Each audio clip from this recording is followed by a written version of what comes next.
Assalamualaikum warahmatullahi wabarakatuh. Nama saya Siti Aisyah binti Muhammad Ramli dan kami akan membentangkan tentang dekolonisasi dari segi pemikiran, ekonomi pendidikan dan undang-undang dalam pembangunan Malaysia.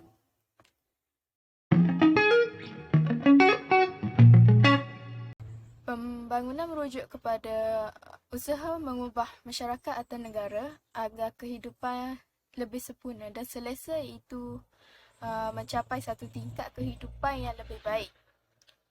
Perubahan yang dimaksudkan meliputi pelbagai aspek kehidupan sebagai contoh pemikiran ekonomi pendidikan, undang-undang dan sebagainya. Perubahan ini juga merujuk kepada aspek fizikal, kebendaan dan bukan kebendaan. Jadi keseluruhannya pembangunan ekonomi negara yang seimbang menjadi matlamat utama dalam penggubalan dasar kini. Diakui sumbangan aktiviti pembangunan dan kemajuan dalam kehidupan masyarakat amatlah penting. Malah menjadi satu matlamat utama dalam kehidupan, terutama apabila dinilai daripada aspek ekonomi. Namun, ruang lingkup pembangunan pada era moden banyak mengajar manusia bahawa pembangunan yang berunsurkan kebendaan semata-mata tidak menjanjikan kesempurnaan, malah banyak menimbulkan masalah seperti masalah ketaksamaan pembangunan dan persekitaran. Untuk tujuan tugasan ini, kami telah memilih tajuk pemikiran ekonomi, pendidikan dan undang-undang dalam pembangunan Malaysia. Terdapat beberapa tahap pemikiran dalam pembangunan Malaysia, iaitu The Stage of Economic Growth Theory, Structural Internationalist dan Modernization Paradigm. Selain itu, ekonomi dalam pembangunan Malaysia, horizon perancangan yang terdiri daripada 3 peringkat, iaitu perancangan jangka panjang, perancangan jangka sederhana dan perancangan jangka pendek. Seterusnya, dekolonisasi pendidikan. Antaranya adalah pendidikan sebelum merdeka, pendidikan pra-merdeka, Penyata Razak 1956, Penyata Rahman Tahlib dan Akta Pelaporan 1961 dan Sejarah Hitam Negara. Akhir sekali, dekolonisasi undang-undang. Prosesnya adalah berasaskan Undang-Undang Malaysia, Common Law, Sistem Kehakiman Berganda dan Hukum Adat. Assalamualaikum warahmatullahi wabarakatuh. Saya ialah Nur Iliana Zahra binti Zain Arif dan ini merupakan bahagian untuk saya perbentangkan tentang kajian ini. Okey, pertama sekali 2.0 objektif. Objektif bagi kajian ini adalah untuk melihat sejauh mana pentingnya pembangunan ekonomi, memahami kepentingan adanya keseimbangan ekonomi dalam etnik yang bersifat majmuk dan memahami dasar-dasar kerajaan dalam membaiki, memodernisasikan pembangunan ekonomi negara. Pembangunan dan pertumbuhan ekonomi tidak dapat dipisahkan daripada konteks sosial. Sebagai negara yang majmuk, isu pembangunan ekonomi yang sangat berkait rapat dengan isu sosial, terutama isu kemiskinan dan agihan pendapatan menurut golongan etnik. Manakala dari segi pendidikan pula, objektif kajian ini adalah untuk melihat sejauh mana perubahan sistem pendidikan di Malaysia, pembangunan sektor pendidikan dan juga memahami kepentingan pendidikan yang betul bagi masyarakat yang terdiri daripada pelbagai kaum dan melihat kepentingan pendidikan untuk masyarakat dalam mengeratkan lagi perpaduan di Malaysia. Dan seterusnya dari segi undang-undang pula, kajian ini ingin melihat perubahan undang-undang dalam negara selepas mencapai kemerdekaan. Sebagai contoh, Undang-Undang Malaysia, Sistem Kehakiman dan juga Hukum Adat. Okey, sekarang kita akan beralih kepada 2.1 iaitu pemikiran dalam pembangunan Malaysia. Apabila kita meninjau kepada sudut pemikiran, kita dapat lihat bahawa terdapat beberapa tahap telah dibahagikan, iaitu Pertama ialah The Stages of Economic Growth Theory pada tahun 1950 sehingga 1960-an. Menerusi pandangan ini, pembangunan diertikan dengan pembangunan ekonomi yang cepat. Pemikiran pertama, proses pembangunan dipandang sebagai serangkaian tahap yang harus dilalui oleh setiap negara. Pembangunan dilihat bukan hanya daripada sisi ekonomi, pengumpulan modal, tabungan, pelaburan dan bantuan luar negeri harus dijadikan syarat oleh negara-negara membangun untuk mendorong pembangunan. Ekonominya pula sebagaimana negara-negara maju melakukannya. Okey, yang kedua iaitu structural internationalisis pada tahun 1960 sehingga 1970-an.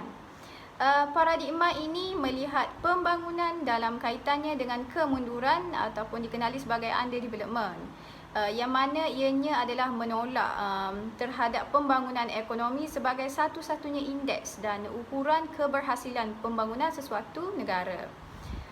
Pembangunan juga haruslah dilihat dalam konteks yang lebih luas, iaitu hubungan dan dominasi kekuatan baik yang bersifat tempatan atau antarabangsa, struktur-struktur ekonomi dan institusional, dualisme ekonomi dan sosial baik yang terjadi dalam komuniti dan antara komuniti dalam skala tempatan. Kemudian wilayah, kebangsaan mahupun antarabangsa. Teori struktural menekankan kepada kemunduran sebagai simbol kegagalan pembangunan disebabkan oleh hambatan-hambatan ekonomi dan institusional yang bersifat dalaman dan luaran. Oleh itu, bagi membolehkan sesuatu negara mampu membangunkan bangsanya, polisi-polisi pembangunan harus berfokuskan kepada kaedah mengatasi kemiskinan, penyediaan lapangan kerja dan pengurangan ketidaksamarataan pendapatan. Yang ketiga, the modernization paradigma. Konsep modernization ini memiliki 3 pengertian, iaitu sebagai atribut sejarah, sebagai proses tradisi sejarah yang khusus dan juga sebagai polisi pembangunan di negara-negara yang membangun. Dalam para penganut fahaman ini yakin bahawa pembangunan ini adalah proses pengulangan dan peniruan, mendefinisikan pembangunan dalam perspektif evolusi dan mengkajinya dalam konteks perbezaan yang berlaku antara negara kaya dengan negara miskin. Pembangunan ini bagi mengurangkan perbezaan tersebut, proses peniruan dengan mana-mana negara dalam dunia ketiga perlulah mengikuti tahap sejarah dan kualiti negara-negara maju, termasuklah kualiti struktur ekonomi, sikap-sikap manusianya, institusi-institusi sosial dan juga pembangunan politiknya. Okey, selepas itu kita akan beralih kepada 2.2 iaitu ekonomi dalam pembangunan Malaysia. Okey, pendekatan dan falsafah perancangan pembangunan negara mengambil kira sebuah negara yang mengamalkan dasar ekonomi terbuka, sebuah negara yang berbilang etnik, sebuah sistem ekonomi campuran dan sebuah negara persekutuan yang mengandungi 13 negeri dan 3 wilayah persekutuan.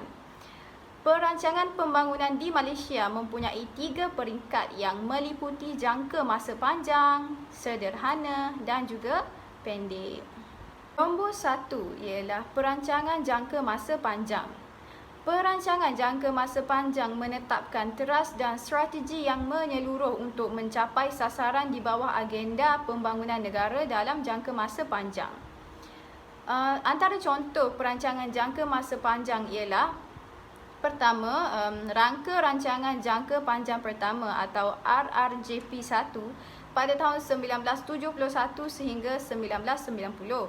Selepas itu, rangka rancangan jangka panjang kedua ataupun RRJP2 pada tahun 1991 sehingga tahun 2000. Dan seterusnya, Wawasan 2020 pada tahun 1991 sehingga 2020.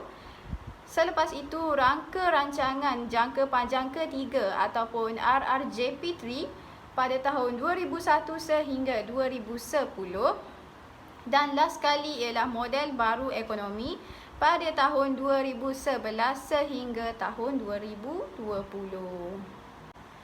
Okey, yang kedua iaitu perancangan jangka masa sederhana. Perancangan jangka sederhana meliputi 5 tahun berdasarkan rangka kerja yang ditetapkan oleh RRJP. Ia merupakan dokumen utama untuk pelaksanaan program pembangunan kerajaan.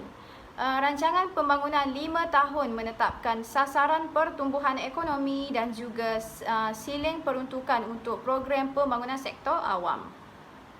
Selain itu, ia juga menggariskan peranan sektor swasta. Kajian separuh penggal ataupun KSP bagi rancangan 5 tahun dilaksanakan rancangan dasar ekonomi makro dan sektoral untuk 2 tahun pertama rancangan serta membuat pelarasan semula strategi bagi mencapai semakan sasaran baru sekiranya perlu.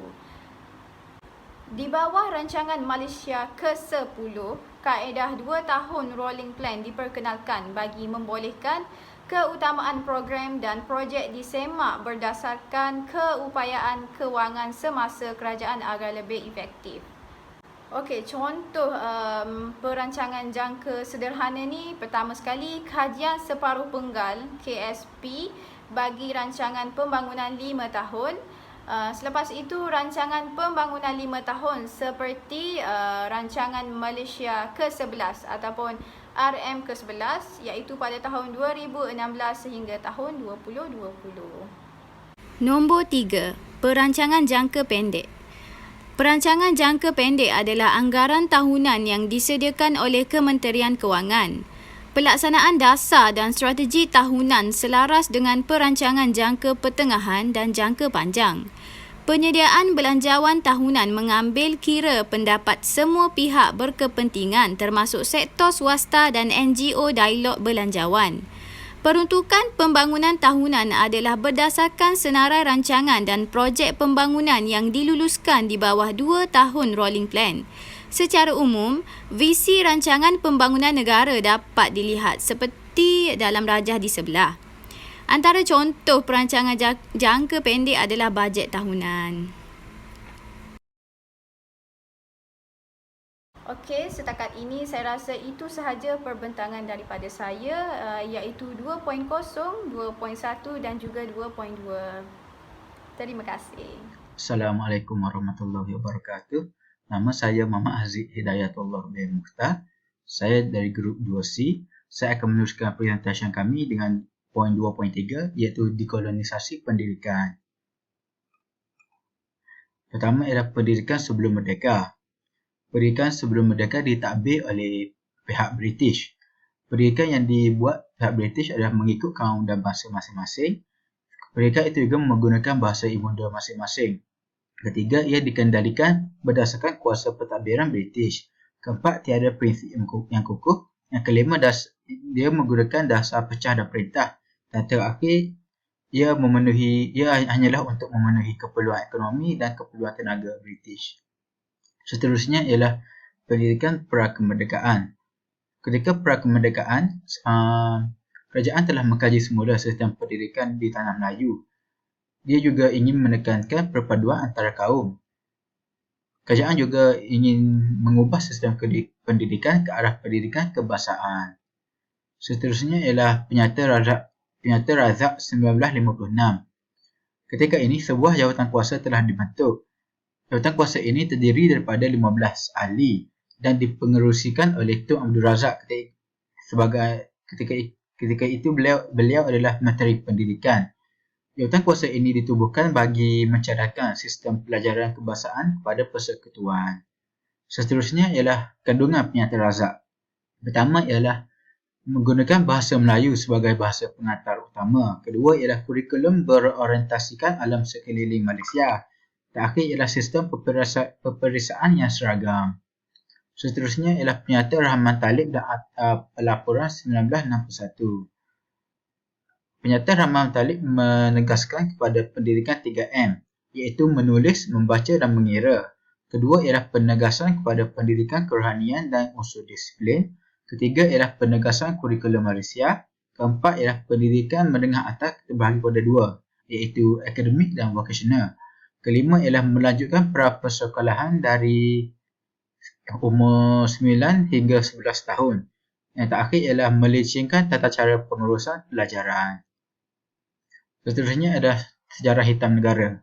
Negara kita telah melalui sejarah hitam ketika 13 Mei 1969 di mana berlakunya perbalahan antara kaum.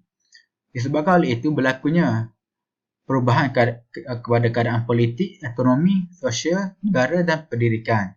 Kerajaan telah mewujudkan sistem ekonomi baru, DEB. Seterusnya, aspek ditubuhkan oleh kerajaan. Hasil daripada berlakunya sejarah hitam negara, kerajaan telah menyatukan sistem pendidikan. Kedua, memperluaskan rancangan pelajaran. Ketiga, membaiki mutu pelajaran berasaskan sains dan teknologi moden. Ini strategi yang digunakan oleh kerajaan. Pertama ialah melaksanakan bahasa Melayu sebagai pengantar secara berperingkat. Kedua, mengurangkan jurang perbezaan peluang pendidikan antara kawasan dan kaum. Ketiga, Malaysia mewujudkan rancangan kurikulum baru sekolah rendah KBSR pada tahun 1983. Keempat, melaksanakan kurikulum bersepadu sekolah menengah KBSM pada tahun 1989. Keempat, terbentuknya Dasar Pembangunan Negara DPN setelah tamatnya Dasar Ekonomi Baru DAB pada tahun 1990. Terakhir ialah ketika era DPN berlangsungnya Rancangan Malaysia ke-6 dan ke-7. Okey, seterusnya 2.4 iaitu Undang-Undang Malaysia. Undang-Undang Malaysia adalah berteraskan common law. Ini terjadi hasil daripada penjajahan Tanah Melayu, Sarawak, Borneo Utara dan Britain sejak awal 1800 hingga 1960-an. Undang-undang tertinggi Malaysia ialah Perlembagaan Malaysia. Undang-Undang Persekutuan digubal oleh Parlimen Malaysia. Undang-undang negeri digubal oleh Dewan Undangan Negeri iaitu DUN dan sistem kehakiman berganda seperti Undang-Undang Sekular, Jenayah Sivil dan Undang-Undang Syariah. Okey, Common Law. Common Law terbahagi kepada dua, iaitu Undang-Undang bertulis, iaitu undang-undang yang bertulis dalam perlembagaan atau perundangan. Kedua ialah adat kebiasaan. Undang-undang ini tidak terkandung dalam mana-mana perlembagaan. Seterusnya ialah sistem kehakiman berganda. Undang-undang syariah agak sedikit peranannya dalam menentukan undang-undang negara. Pertama sekali, undang-undang syariah hanya berkaitan dengan umat Islam. Undang-undang sivil, Mahkamah Syariah memegang bidang kuasa dalam hal-hal undang-undang peribadi. Contohnya, pernikahan, pewarisan dan murtad. Di setengah negeri, terdapat juga undang-undang jenayah syariah, contohnya Enakmen Kanun Jenayah Syariah Kelantan 1993. Bidang kuasanya terhad kepada mengenakan denda tidak lebih daripada RM3,000 dan penjara tidak melebihi 6 bulan. Pada bulan Ogos 2007, Ketua Hakim Malaysia ketika itu telah mengusul agar hukum adat di Malaysia diganti dengan undang-undang syariah. Seterusnya adalah hukum adat. Kebanyakan kelompok etnik di Malaysia mempunyai undang-undang adat sendiri untuk diikuti. Ada yang masih berkuasa sementara ada yang kehilangan kuasa setelah diatasi perundangan parlimen. Kaum Melayu di Semenanjung patuh kepada adat yang berurusan terutamanya dengan tempoh pegangan tanah dan pewarisan. Dua bentuk utama adat ialah adat pekatih iaitu nasab sebelah bapa dan adat temenggung iaitu nasab sebelah ibu. Di Malaysia Timur terdapat juga undang-undang adat yang masih berkuat kuasa. Undang-undang ini digunakan terutamanya di kawasan luar bandar dan dikuat kuasa oleh Mahkamah Asli. Di Sabah, suatu bentuk hukuman ganjil yang boleh dikenakan Mahkamah Asli ialah sogit, iaitu sebentuk ganti rugi yang mana pesalah diarah membayar dalam bentuk ternakan atau tanaman. Terdapat juga undang-undang adat Cina dan Hindu terutamanya berkenaan hal undang-undang keluarga. Namun begitu, berikutan satu enakmen pada tahun 1976, undang-undang ini sudah hilang kuasanya.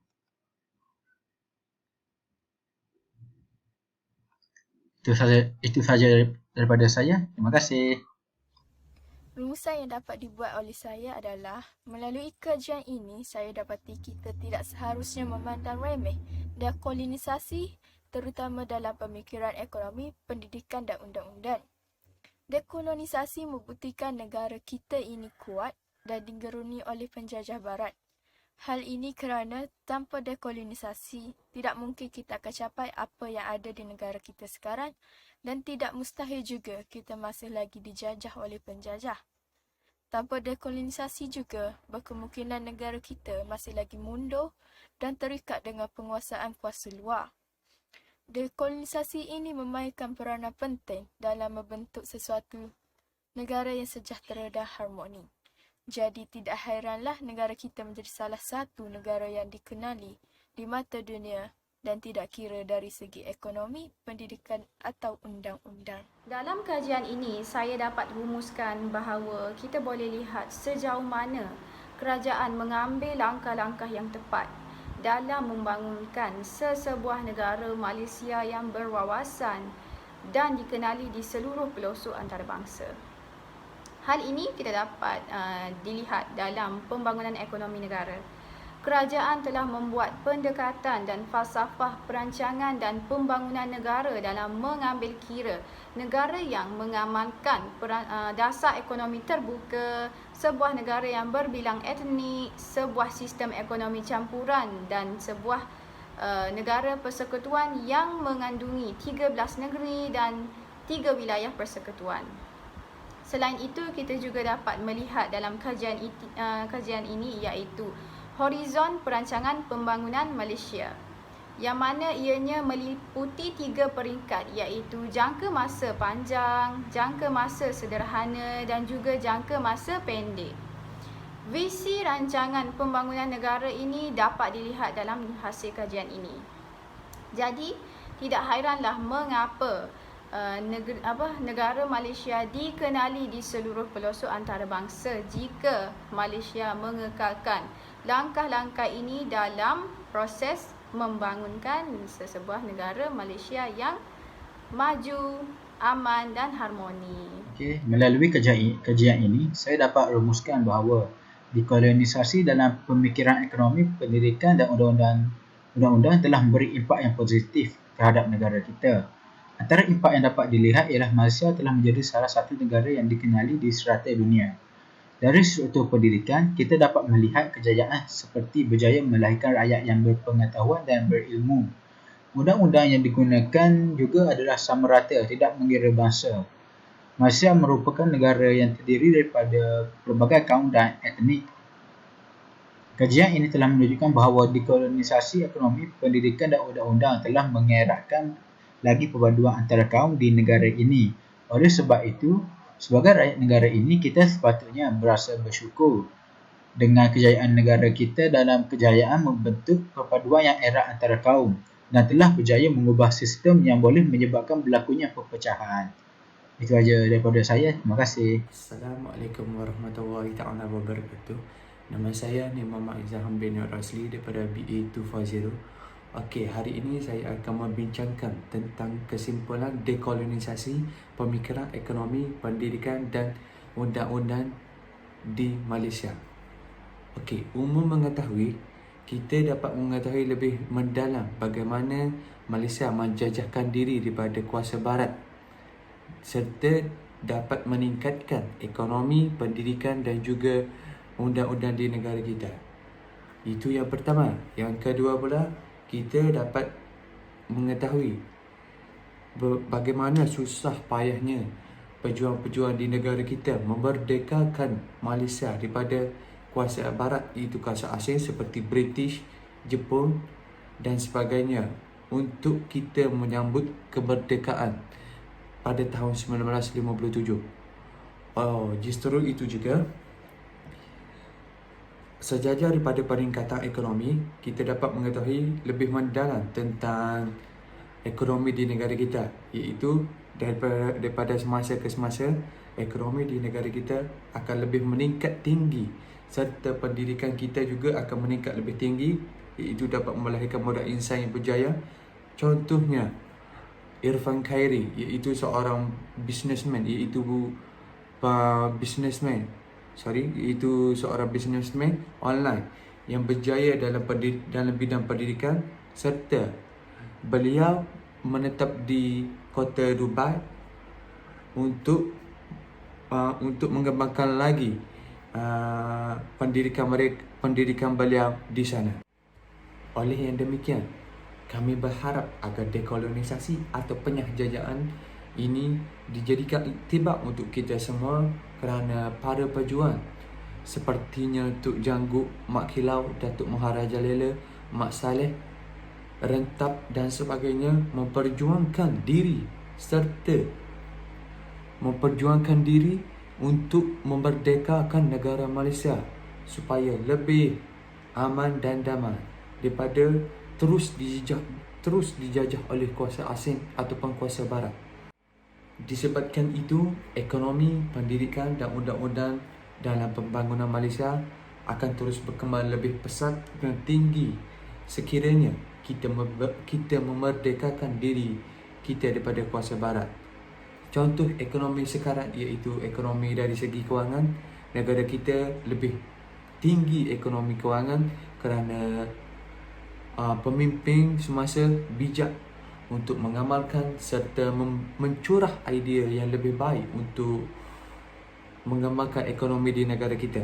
Malah dalam pendidikan pula, kita dapat melahirkan modal insan yang berjaya serta melahirkan modal-modal yang baik sepertinya guru, pensyarah dan juga para pejuang yang dapat kita saksikan sekarang ini, iaitu banyak pekerja-pekerja yang dapat memberikan sumbangan dan jasa kepada Malaysia dalam bidang pendidikan. Justru itu juga undang-undang di negara kita termaktub dan kita harus mengamalkan undang-undang di negara kita serta tidak perlu untuk mengendahkan undang-undang di negara kita. Rumusan yang saya dapat simpulkan daripada kesimpulan yang saya bincangkan sebentar saja tadi, saya dapat mengetahui serba sedikit selok-belok negara iaitu Malaysia dalam memerangi kuasa barat daripada terus menjajah negara kita daripada zaman dahulu lagi. Alhamdulillah, dengan izin Allah Subhanahu Wa Taala, negara kita telah bebas daripada kuasa barat serta wujudnya dekolonisasi dalam sistem pendidikan, ekonomi dan undang-undang negara kita juga. Salah satu punca berlakunya peningkatan dalam bidang-bidang tersebut ialah wujudnya dekolonisasi, iaitu penjajaan. Apabila berlakunya penjajaan, negara kita dapat membuat satu plan ataupun strategi yang bagus untuk rakyat-rakyat supaya terus meningkat ekonomi dan juga pendidikan. Sebagai contoh, dalam bidang pendidikan, kita dapat melahirkan modal insan yang cukup berjaya sepertinya pensyarah. Beliau dapat mengajar anak-anak murid iaitu dalam bidang universiti ataupun politeknik. Beliau dapat mencurahkan idea kepada para pelajar bagaimana pentingnya kita menjaga negara kita daripada terus dibelenggu oleh kuasa jahat iaitu kuasa barat, daripada terus menjajah negara kita dengan lebih tinggi. Oleh yang demikian, kita patut bersyukur kerana para pejuang telah memerdekakan negara kita dengan lebih hebat serta ketirisan darah terakhir. Akhir kata daripada saya berharap agar ekonomi, pendidikan dan juga undang-undang negara akan terus berkembang dengan lebih hebat serta lebih tinggi dalam melahirkan para pekerja ataupun para manusia yang lebih berjaya serta ke depan dalam bidang-bidang tersebut. Alhamdulillah, dan insya-Allah kita sama-sama boleh menjaga negara kita daripada terus dijajah oleh kuasa barat. Terima kasih.